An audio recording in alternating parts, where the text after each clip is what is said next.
Well, when you hear music like that at the beginning of a video, you'll either assume one of two things. One, what you're about to see is going to be really awesome, or two, the guy making this video is a total nerd. As plausible as both those answers might be, today I'm going to show you how to mod Halo 3 in real time. I'm going to take you through how to get it set up, and then I'll explain how to use it once you've gotten that done. As always, you're going to need a few files. One specific file download. This is the RTJ package. It comes with alteration, a default.xex, and rtelauncher.xex, as well as rteloader.xex. Now, there's really nothing to the installation here. All you need to do is load your Halo 3 disk. That could be original Halo 3, it could be your ODST multiplayer disk, or it could be an ISO you downloaded, but you need to load it onto your hard disk into a folder. What you need to do then is take these files, default.xex, loader, and launcher, and transfer them over to your Xbox 360 via FTP or USB flash drive, or whatever your chosen method may be, and then overwrite the corresponding files in the folder which you've copied Halo 3 into. In other words, it will overwrite default.xex, but it will not overwrite these files here as they are new. I hope you're still with me on all this, because that's essentially all you need to do to install real-time Halo. Now, before anyone asks, it goes without saying that you will need a jtag console to do this, so please don't ask me that question. That includes questions of, is there some way I can do this with a transfer cable? No, there's not. All jtag related videos on my channel will require a jtag console, unless they explicitly state that they don't. Okay, so assuming you now have these three files copied to your console, what we're going to do is transfer this alteration over to our desktop. It doesn't necessarily need to end up on your desktop, just put it anywhere you have access to it.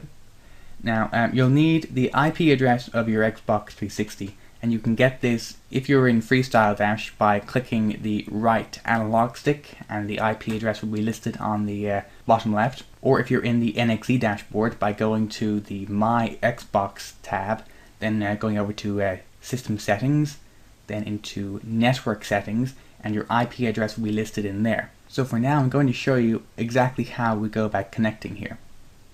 I'll open up Alteration folder, then run Alteration with administrator privileges. Okay, jtag poking enabled. So what we're going to do now is go into Edit, then click Settings, and you'll see various configuration options here. But under XDK name, we're going to type the IP address of our jtag console. So for example, 192.168.1.7. Hit enter and close that window. Now we have alteration configured on our PC and Halo 3 configured on our Xbox 360. Before we can get started on the real-time modification, what we'll need to do is get some map files, or all of the map files, from our Xbox 360 Halo 3 directory and transfer them over to the PC. Once we've got that, we'll be able to open the map files in this application like so. Let's do that right now. I'll open up Flash FXP, and we'll connect it to our Xbox 360. So IP address 192.168.1.7, username Xbox, password Xbox. The username and password should be the same on your console, although the IP address will very likely be different. Connect. We'll head to hard disk 1, games, it may be somewhere else depending on where you copied it to, Halo 3, and by the way, yes, you did see Halo Reach there, it was leaked very recently. Halo 3, and we'll head into a maps folder, or we could just copy our entire maps folder over to our PC like so, although in this case I'll just copy over, for example, Snowbound. Now Snowbound will be found under our Documents Maps folder, so we can close this application here. Now let's go into Alteration, File, Open Map, Documents, and find our Maps folder in here. Okay, snowbound.map, we'll open that. There we have it, the map is now open and we can see all the tags. Now I'll explain how these work very shortly. Next we need to go over to our Xbox 360 and start the Halo 3 RTE Launcher application.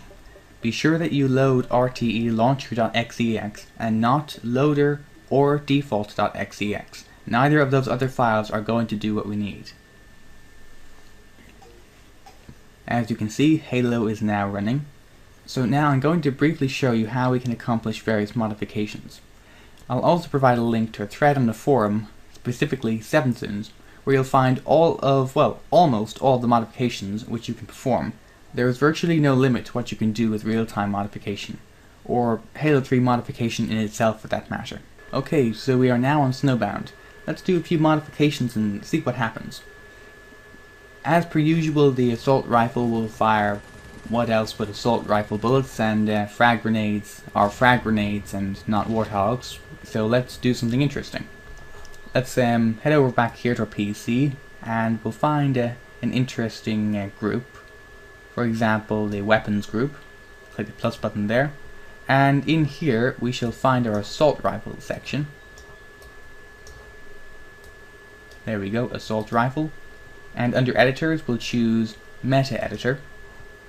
Let's expand that window there. So in here you'll find all configuration options pertaining to the assault rifle. For example, the material effects, object properties, but we'll leave those for later. You can also edit the attachments here. By default, the attachment for this weapon will be a firing effect, so let's leave that alone. If you scroll down here, just under the barrels section, we're going to perform a very simple modification. Here you'll see the projectile option.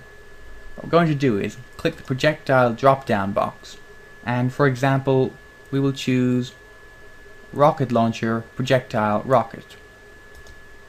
Click that. You'll notice now that our assault rifle still shoots assault rifle bullets. But watch when we click poke. Poke changes. Yes, our assault rifle is in fact now firing rockets. And that is pretty much the most simple modification you can possibly perform. Other examples would be giving yourself unlimited ammo, increased rounds per shot, or increased shots per second, which would be increasing your rate of fire, which would look pretty interesting firing rockets. And of course you can track fired projectiles, random firing effects. One thing I would like to point out to you all, if you plan on going on, for example, X-Link or XBC using this modification, there is a few changes you'll want to make. For example, if you're firing rockets and you're the host, and the clients in the game are also firing rockets, the problem is they're not going to be able to see the rockets they're firing because their game may not have that modification. To solve this problem, we just scroll down here to prediction type, and yes, this is also under barrels. We can change this to none. Poke options, poke changes.